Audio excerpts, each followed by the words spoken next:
Sob a proteção de Deus, declaro aberta a presente sessão. A presidência, no uso de sua prerrogativa, dá as atas das sessões anteriores por lidas.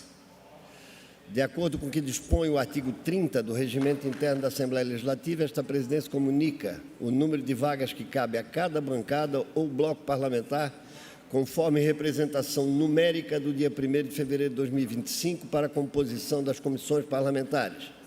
E, nos termos do parágrafo 4º do mesmo artigo, abre prazo de até 5 sessões para que cada líder proceda à indicação dos nomes de sua representação. Temos 4 comissões com 9 membros. São elas a Comissão de Constituição e Justiça, a Comissão de Finanças e Tributação e a Comissão de Trabalho, Administração e Serviço Público, e ainda a Comissão de Ética e Decoro Parlamentar. Nestas comissões, as vagas ficaram distribuídas. PL, com 11 membros, com assento na Assembleia, tem direito a 2 vagas. Bloco Parlamentar Social Democrático, PMDB e PSDB, 8 membros compõem o bloco, tem direito a 2 vagas. Bloco Parlamentar composto pelos partidos PSD, União Brasil e PRD, com 7 membros no bloco, tem direito a 2 vagas. Bloco Parlamentar Democracia, Inclusão Social e Igualdade, PT e PSOL, com 5 membros, tem direito a 1 vaga. Bloco Parlamentar composto pelos partidos Podemos, Republicanos e Novo, com 5 membros, tem direito a 1 vaga. E o conjunto de partidos com menos de 5 membros, no caso os partidos PP e PDT, tem direito a indicar 1 vaga em conjunto. As demais comissões previstas no regimento são compostas por 7 membros. E nestas comissões a distribuição de vagas se dá da seguinte forma: PL, com 11 membros, tem direito a 2 vagas. Bloco Parlamentar Social Democrático, MDB e PSDB, com 8 membros, tem direito a 1 vaga.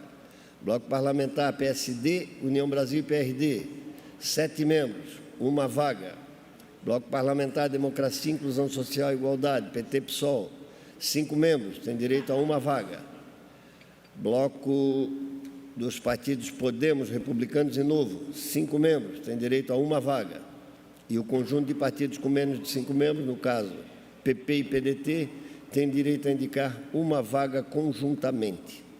Solicitamos aos senhores líderes que, na medida do possível, agilizem as indicações para que possamos fazer as instalações das comissões com as respectivas eleições para darmos andamento nas matérias legislativas, normativas que estão tramitando.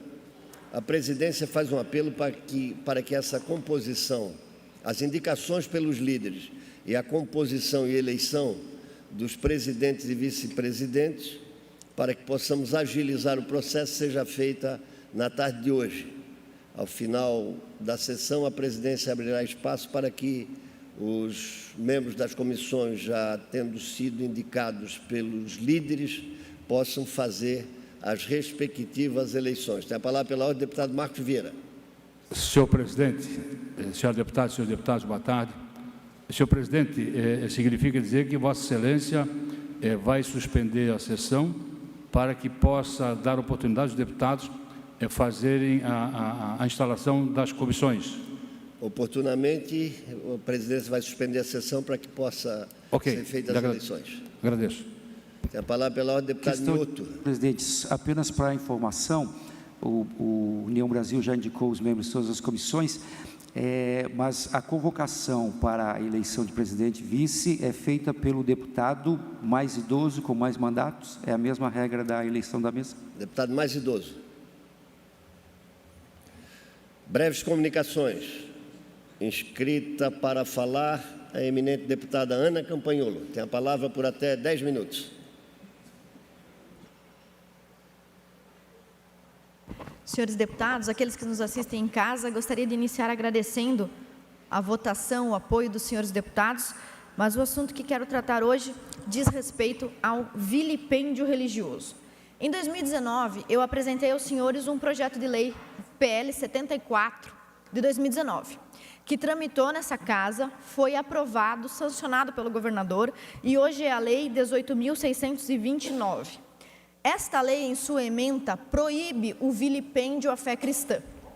No entanto, muitos dos senhores deputados acabaram ouvindo narrativas externas, ainda que os senhores sejam em maioria cristãos, ouvindo outras narrativas que induziam a alterar o texto do projeto de lei para que ele contemplasse e protegesse todas as religiões. Mas, mais uma vez, eu venho a essa tribuna para dizer que a religião mais perseguida e vilipendiada do país atualmente é a nossa, a majoritária, a religião cristã. Vamos aos fatos, senhores. A cantora, a famosíssima cantora Cláudia Leite, está sendo processada por ter trocado a palavra Iemanjá por Jesus em uma paródia de uma música qualquer, de uma música popular brasileira. Uma ONG chamada Instituto de Defesa dos Direitos das Religiões Afro-Brasileiras está processando a cantora, e imaginem que se fazem isso com alguém tão famosa e tão rica quanto Cláudia Leite, o que podem fazer com meros mortais, não é mesmo? Processando por intolerância religiosa e racismo, por ter trocado o nome da orixá Iemanjá por Jesus em uma paródia. Pois bem, quem moveu essa ação foi o Ministério Público da Bahia. Enquanto a Cláudia Leite está sendo processada, correndo o risco de pagar 10 milhões de reais em multa, vejam só o que acontece aqui no estado vizinho nosso, o Rio Grande do Sul, por gentileza.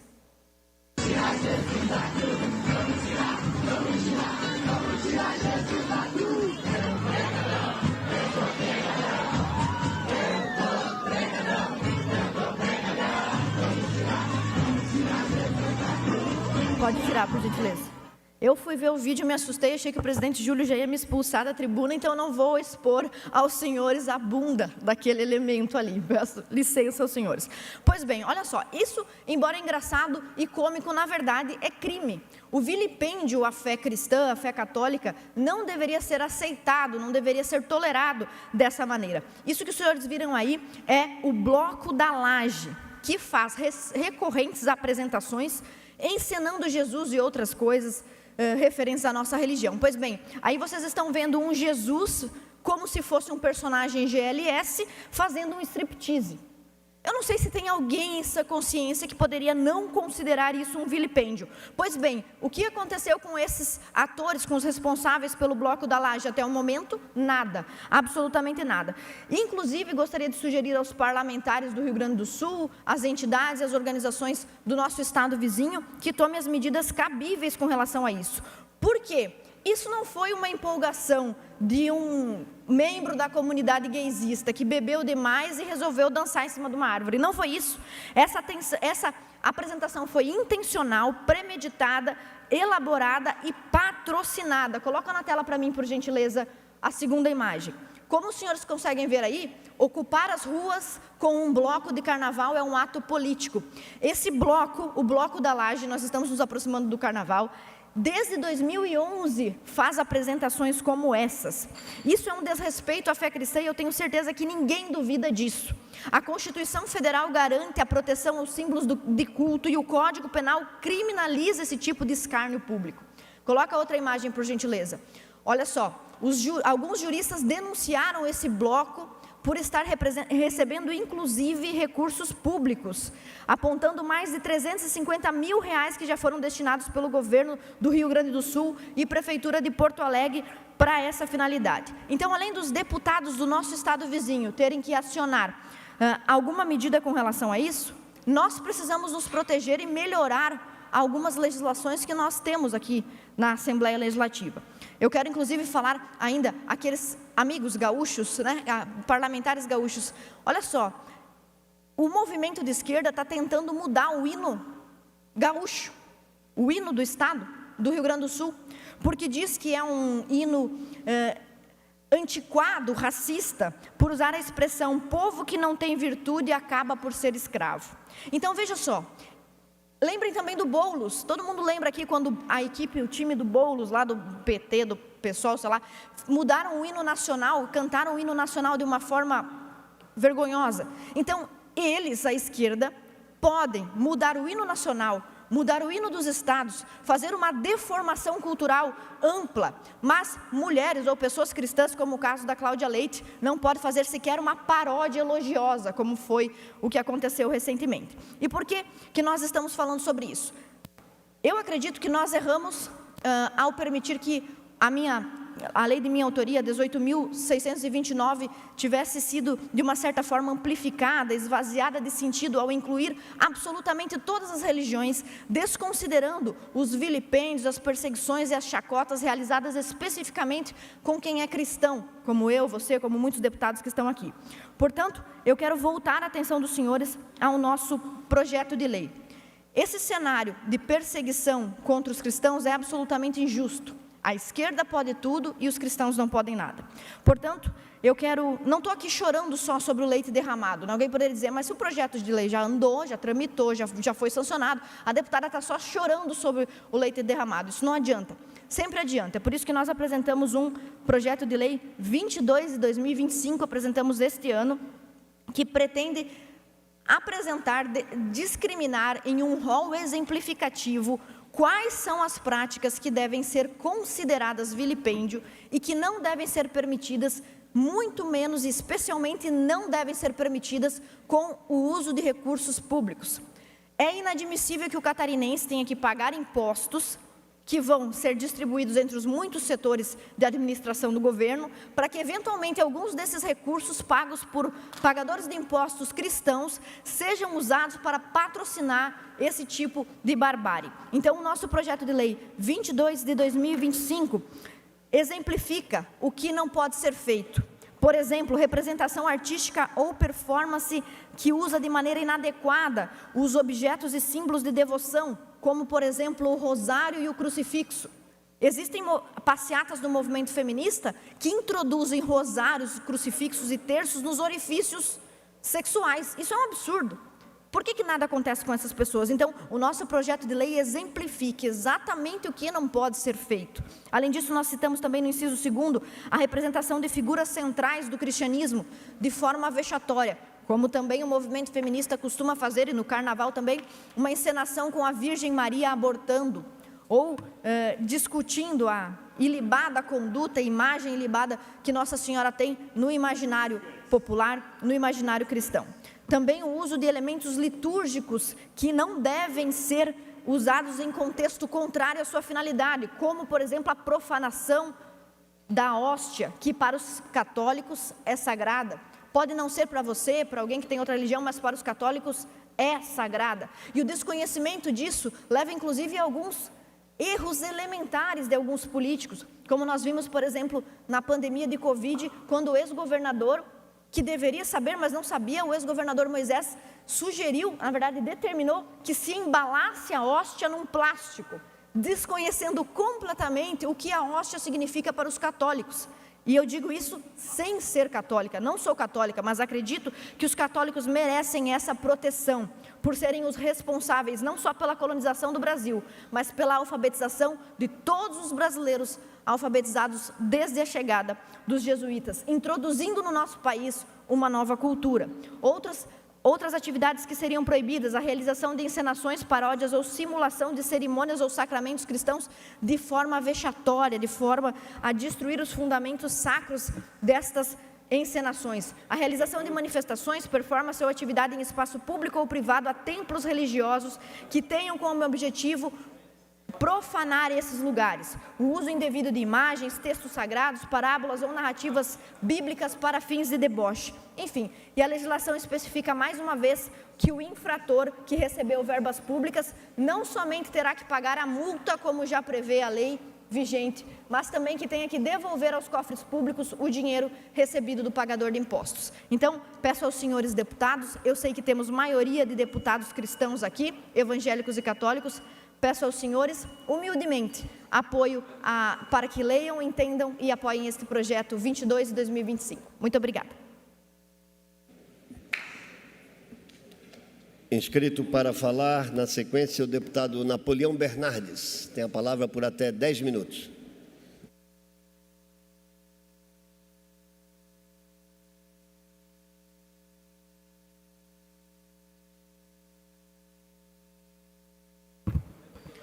Caríssimo presidente Júlio Garcia, privilégio e honra ser presidido por Vossa Excelência.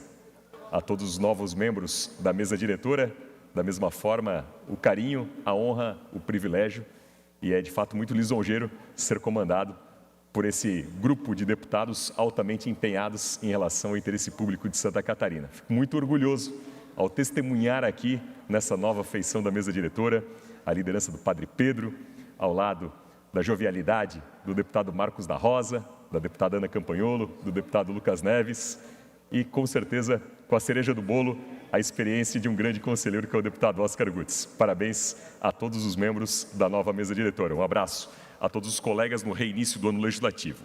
Hoje é o Dia Nacional da Mamografia. Eu tenho o privilégio aqui na Assembleia Legislativa de coordenar um trabalho de apoio às redes femininas de combate ao câncer. E é um dado que é dramático. O câncer de mama no Brasil, só em 2024, acometeu a mais de 70 mil novos casos. Só em 2024, 70 mil novos casos de câncer de mama no Brasil. O câncer de mama é o tipo de câncer mais frequente entre as mulheres. E é o que mais mata mulheres. É o câncer mais comum entre as mulheres, é o câncer que mais mata. E hoje é o Dia Nacional da Mamografia. Um instrumento, uma ferramenta poderosa e aliada em favor da vida e da saúde das mulheres. A mamografia é fundamental para identificar, para diagnosticar o câncer de mama. E um detalhe fundamental e essencial: quanto mais cedo diagnosticar, melhor. Quanto antes notar, perceber, quanto antes o diagnóstico, mais chance de cura, mais qualidade de vida, mais efetividade no tratamento. Portanto, um dado que também é primoroso e essencial: 98% dos cânceres de mama, 98% dos casos de câncer de mama, quando identificados de modo precoce, eles acabam permitindo a cura da paciente. É um índice altíssimo, portanto é uma ferramenta poderosíssima, muito aliada. E hoje, deputado Sareta, quiçá futuro presidente da Comissão de Saúde da Assembleia Legislativa, hoje no dia da mamografia, a nossa luta também é contra uma consulta pública da ANS, a Agência Nacional da Saúde, que tem feito um debate no Brasil e abriu essa consulta pública no sentido de que as mamografias, para serem autorizadas e pagas, que só ocorram em relação às mulheres acima dos 50 anos. O que é um grande retrocesso, é grave, é danoso, é um crime e é um tiro no pé, porque é o tal do barato que sai caro. Afinal, estamos tratando de vidas e de saúde.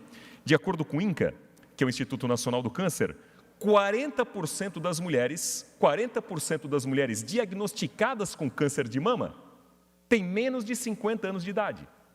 Ou seja, se o exame só vai ser autorizado e pago para as mulheres acima dos 50 anos, 40% dos casos de câncer não teriam sido diagnosticados, o que vai levar a tratamentos mais caros, mais morosos, mais agressivos, menos qualidade de vida e até, infelizmente, as mortes. Até porque, tendo em vista que 22% das mortes de mulheres em virtude do câncer de mama se dão nas mulheres com menos de 50 anos. Então, a nossa cruzada nesse Dia Nacional da Mamografia é no sentido de combater esse retrocesso e assegurar que as mamografias sigam sendo autorizadas para aquelas mulheres acima dos 40 anos, para que o diagnóstico precoce continue sendo mantra. E ouço com muito privilégio e orgulho o nosso, quiçá, futuro presidente da Comissão de Saúde, o deputado Neudi Sareta. Obrigado, deputado Napoleão. Bom, já lançada a candidatura, vamos reforçar então o pedido de apoio para ser o presidente da Comissão de Saúde. Senhor deputado, eu quero em primeiro lugar me solidarizar com o seu discurso, parabenizar a sua fala e dizer que depois do horário do partido farei algumas observações e uma delas, me permita antecipar, é exatamente isso que Vossa Excelência traz sobre esse dia importante de hoje, que comemoramos o Dia Nacional da Mamografia. Quero subscrever aí todas as suas palavras, né?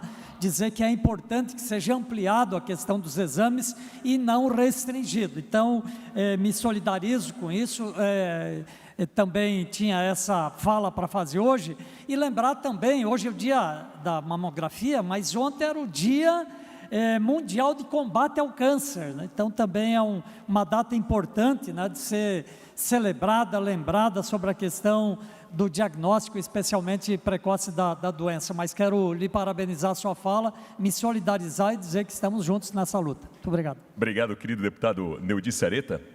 Essa consulta pública, em sendo consumado o intento, o desejo, o propósito, é de fato um retrocesso brutal e criminoso.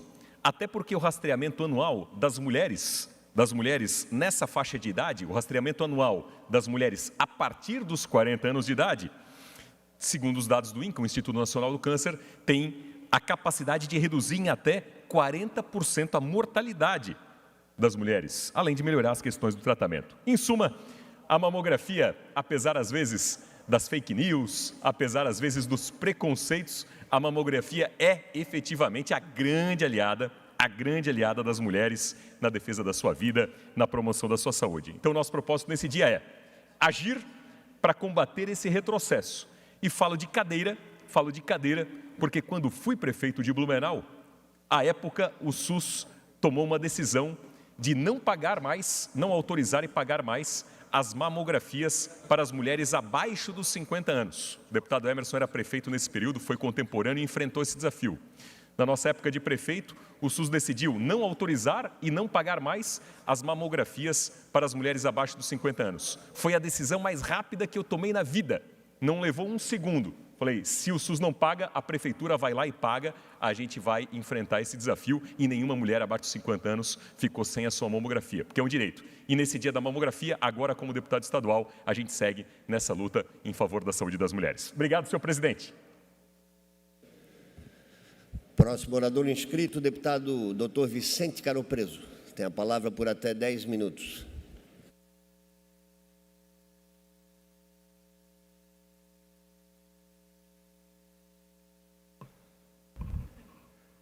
Boa tarde, senhor presidente, senhores membros da mesa, senhoras e senhores deputados, as pessoas que nos acompanham. Eu vou continuar um pouquinho o discurso do Napoleão, senhor presidente, já que ele tocou num assunto de mamografia. É um assunto sério, um assunto de inclusão das mulheres. Quando se fala em defender mulher, tem que se defender mamografia. Mamografia é a maneira melhor de a gente encarar um grande problema, né, que é o câncer de mama. E foi aqui, há muitos anos, que nós revertemos uma decisão do Ministério da Saúde, numa audiência pública, a respeito da redução da data de início das mamografias por parte do Ministério da Saúde. Foi através de uma moção da Comissão de Saúde.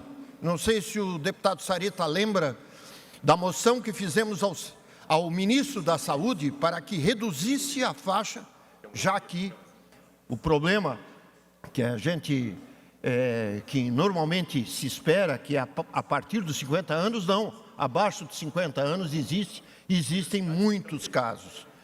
Então, parabéns ao deputado Napoleão, mas é para registrar que a Comissão de Saúde, a qual o deputado Sareta preside, e eu sou o vice-presidente, e continuaremos, se tudo correr dentro do normal, manteve essa que foi uma grande conquista, talvez uma das maiores conquistas que essa Comissão de Saúde já tenha obtido em sua história. Pois bem, eu vou abordar um tema que diz respeito a todos nós aqui.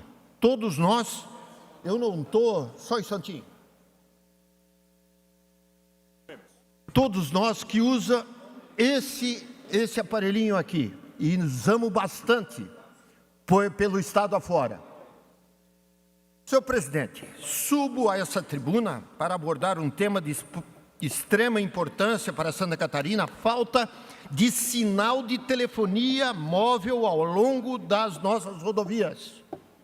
Esse problema afeta diretamente a segurança e a conectividade dos catarinenses. E precisamos cobrar providências urgentes. Todos nós usamos treco de celular que faz mal para as crianças, tudo aí que já foi tirado das escolas, mas é uma questão do desenvolvimento da cidade, das cidades. decisões nós deixamos de tomar por falta de sinal, né? Então, quando coloca uma empresa de concessão para dar concessão, tem que exigir dela, pelo menos em áreas, por exemplo, a BR-101, que a gente trafega para cima e para baixo toda hora, a BR-282, a BR-470, mas não, o mais comum é sair 8, 9 quilômetros de Pouso Redondo e acabar o sinal, tu não tem mais o que fazer com o negócio, né? Então, a BR-101, principal artéria logística do nosso estado, possui diversos trechos onde simplesmente não há sinal de celular. Por favor, deputado Mioto. Deputado Dr. Vicente Caro Preso, esse tema é importantíssimo. Hoje a internet é uma questão de sobrevivência, inclusive para a nossa economia. E no leilão realizado pelo presidente Bolsonaro do 5G, que foi a segunda maior arrecadação, se não me engano, aliás, nem foi arrecadatório, foi 49 bi, só perdeu para o pré-sal, se não me engano. E houve o compromisso das teles, TIM, Vivo e Claro, que venceram, de fazer a instalação do 5G, está inclusive na concessão, em todas as BRs, nas escolas, e é uma pauta que nós precisamos levantar nessa casa, tanto quanto estamos levantando a questão da internet rural. Então, quero somar-me a Vossa Excelência e na vice-presidência, creio eu, se for eleito hoje, da Comissão de Economia, Ciência, Tecnologia e Inovação, cujo presidente deve ser o nosso querido amigo deputado Matheus Cadorim, continuamos a parceria, pode contar conosco nessa parceria e vou entrar inclusive com um requerimento. Nós pela primeira vez na história dessa casa trouxemos os representantes das 3 empresas 2 vezes no ano passado, ano retrasado. Num desses anos, não recordo agora, e vamos convocá-los de novo para tratar desse assunto. Obrigado e parabéns por levantar esse tema. Em pleno século XXI, senhor presidente, senhores deputados, em um mundo onde a comunicação se dá cada vez mais por meio da internet e pelo aparelhinho de celular, não podemos aceitar esse apagão digital em nossas estradas. Senhoras e senhores, o cidadão não fala mais apenas por ligação tradicional, ele se comunica por chamadas de WhatsApp, envia mensagens, depende da conectividade para acessar informações, navegar por GPS e principalmente para pedir socorro em caso de emergência. As operadoras de telefonia móvel são obrigadas a garantir a cobertura de sinal de celular nas rodovias, mas a realidade catarinense é uma vergonha. Além da precariedade do sinal em várias estradas estaduais e federais, temos um estado onde o 5G está disponível em cerca de apenas 130 municípios. O acesso à tecnologia avança a passos lentos. E quem sofre com isso é a população. São todos vocês que têm que usar o celular, mas não dá para usar. 8, 9 quilômetros acima da Içara não tem de Jaraguá, não tem de qualquer lugar aí que vocês achar. Durante o leilão do 5G em 2021, a empresa Winity Telecom ganhou o direito de explorar a faixa nacional de 700 MHz, com obrigatoriedade de levar internet para as principais rodovias do país até 2029. Mas eu pergunto, teremos que esperar mais 5 anos para algo que já deveria ser uma realidade? Até lá, quantos acidentes acontecerão sem que os motoristas consigam acionar o socorro a tempo? Quantas vidas serão perdidas pela falta de um simples sinal de celular? A cobertura de telefonia móvel em Santa Catarina é um problema crônico que precisa ser resolvido. Grandes áreas do nosso território seguem mudas. E falta de investimento das operadoras, aliada à falha de fiscalização da Anatel. Cadê a Anatel? Saindo do litoral, a situação é ainda mais grave. No meio rural, não podemos nem falar, nem tocar no assunto, não precisa ir longe. Eu moro em Jaraguá, todos sabem, e para entrar em Guaramirim, no bairro populoso da Vila Carolina, a população não tem acesso a sinal de celular. Isso eu já estou batendo desde que eu sou deputado. deputado Matheus Cadorim, uma das primeiras coisas que eu fiz aqui, TIM, Claro, o diabo, e ninguém arruma, ninguém faz com que chegue o sinal de celular entre Guaramirim e Massaranduba. Essa realidade está presente em muitos locais do nosso estado. Faltam apenas estruturas das operadoras. Tenho certeza que os amigos deputados conhecem essa situação, como eu falei. Senhores deputados, garantir o sinal de telefonia móvel ao longo de toda a extensão das rodovias catarinenses não é luxo, é uma necessidade, é uma questão de segurança pública. A conectividade salva vidas e precisa ser tratada com a seriedade que merece. Vamos cobrar das operadoras, da Anatel e das autoridades competentes uma solução definitiva para esse problema. Senhor presidente, finalizando esse meu depoimento, que é um depoimento que afeta a vida de todos, eu quero lhe desejar 2 anos aí de muita sabedoria para a mesa inteira, muito bem formada essa mesa, competente, e nós saberemos sim dar uma resposta à população de Santa Catarina e enfrentar os maiores desafios desse nosso estado. Mas tudo depende de um bom condutor, um condutor que faz a boa política, nem o A e nem o B, mas acima de tudo, aquilo que deve ser feito. Muito obrigado, senhor presidente. A presidência suspende a sessão para permitir que os senhores deputados, já com os líderes tendo devidamente indicado os membros das comissões, possam eleger os presidentes ainda na tarde de hoje, para que a partir de amanhã nós possamos funcionar normalmente com as comissões devidamente instaladas. Tem a palavra pela ordem, deputado Neudi Sareta. Senhor presidente, dada a suspensão, da qual evidentemente eu concordo, mas eu peço a Vossa Excelência pelo menos 1 minuto aqui para trazer um assunto que levantaria, que é muito importante. Vossa Excelência tem 5 minutos. Obrigado, senhor presidente. Nós estamos com uma situação de urgência no Hospital Florianópolis, a questão do tomógrafo. Relatos, inclusive, de pacientes ali que nos avisam que esse tomógrafo lá está inoperante, um equipamento gerido lá pelo Instituto, né, o IMAS, está paralisado, segundo informações, há mais de 90 dias, obrigando pacientes internados na emergência a se deslocarem para outros hospitais, transporte feito por ambulância, que às vezes demora, tem horário, por exemplo, tinha um caso aqui de solicitação para as 21 horas, era uma emergência, apenas às 4h30 da manhã que isso foi realizado, esse deslocamento. Nós temos pacientes lá com dores agudas, dores abdominais, enfim, tendo que ser transportados, né, gerando uma situação realmente difícil para os pacientes. Por isso nós estamos fazendo um apelo, senhor presidente. Eu fiz uma proposição, indicação que Vossa Excelência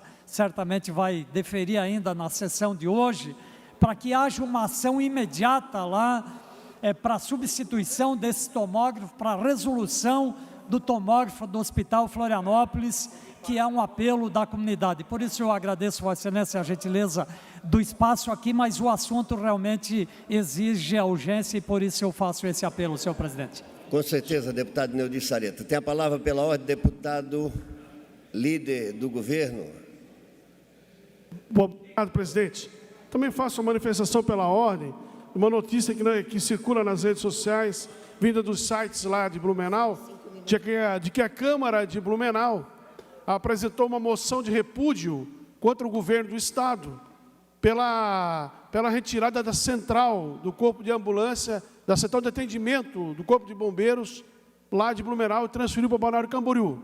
Uma decisão do comando do governo militar dos bombeiros, que aconteceu no ano passado, em julho do ano passado, e que agora, diante do acidente, né, do incêndio que aconteceu lá na rua 15 de novembro, veio à tona essa discussão lá da Câmara de Vereadores de Blumenau, da sede do Central de Atendimento do Corpo de Bombeiros de Blumenau. Eu preciso, senhor presidente, além do tempo, só um pouquinho mais de tempo, para dizer para a comunidade o seguinte, que com a tecnologia não muda absolutamente nada onde a central está instalada. Eu posso falar com uma pessoa agora, onde em qualquer parte do mundo, através do celular, do computador. Então, onde a central está, ela não tem nenhuma relevância com relação ao atendimento. Absolutamente nenhuma. Então, é o primeiro equívoco da Câmara de Vereadores de Blumenau. Não importa onde está instalada a central de atendimento do Corpo de Bombeiros. O que importa é a resposta. Quanto tempo leva a resposta? E no caso lá de Blumenau, do incêndio de grandes proporções lá de Blumenau, eu queria registrar, senhor presidente, que a primeira chamada registrada no sistema foi às 15h54. Exatamente 15h54, a Central de Atendimento do Corpo de Bombeiros recebeu a primeira chamada do início do incêndio.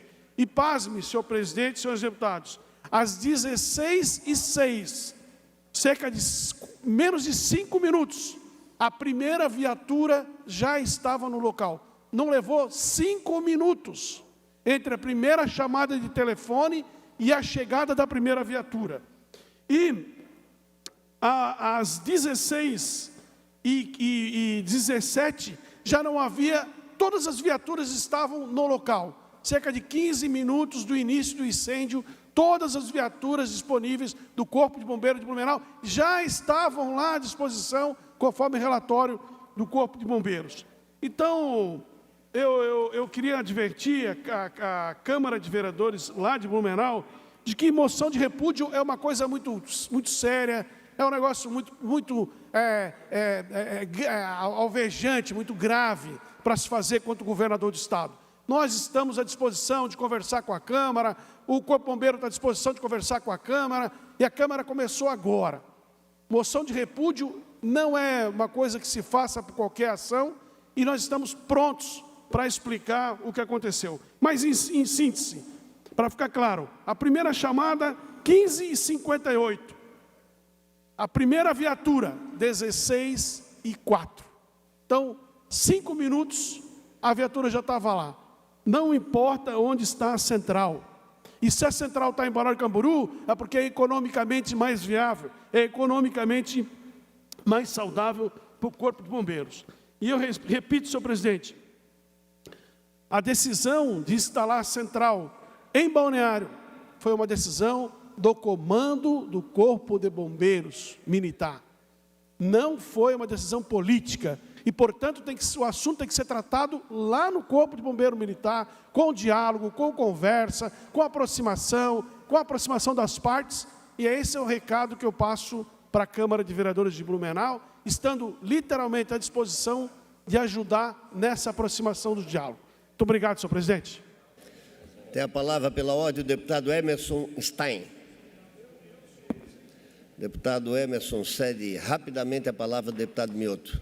Obrigado, deputado Emerson, pela preferência. Senhor presidente, apenas para registrar nesta casa a presença da vereadora Franciele de Massaranduba, primeira secretária da mesa diretora, que nos honra com sua presença. Registrada a presença da vereadora, tem a palavra o deputado Emerson Stein. Presidente, muito obrigado pela palavra nesse momento. Eu ia falar no horário dos partidos, mas fico satisfeito com o uso aqui que o senhor permite. Uma notícia veiculada há poucas horas atrás, senhor presidente, deputados presentes nessa sessão, mais uma vez, o governo federal quer prejudicar os nossos pescadores. O pescador de tainha, aquele pescador artesanal, aquele pescador que puxa sua rede na praia, a pesca de arrasto. Querem criar uma cota para a pesca da tainha de arrasto. Não falta mais nada agora, deputada Ana Campanholo. Mais uma vez, governo federal querendo prejudicar os nossos pescadores. Querem criar essa cota de 800 toneladas para a pesca já nesse ano de 2025. Só que, só em 2024, na pesca de 2024, Florianópolis pescou 800 toneladas. e foram mais de 1.500 toneladas de tainha pescadas em Santa Catarina. Quer dizer que em 2023, que foi menos de 500 toneladas, em 2022, que a pesca foi ruim, não quiseram criar a cota, mas agora querem, porque o pescador pescou bem. O pescador teve a pesca com sucesso em 2024. E agora querem fazer uma cota na pesca da tainha de arrasto. Aquele pescador humilde, aquele que sustenta a sua família com a embarcação, com a canoa de pesca, a remo, deputado Tiago. E nós não vamos permitir. Já fizemos uma moção de pedido a essa casa, deputado Júlio Garcia, nosso presidente, para que a gente envie ao grupo de trabalho da pesca da tainha, que busque junto ao secretário de pesca de Santa Catarina, no Ministério, a não permissão da criação dessa cota. Sempre foi livre.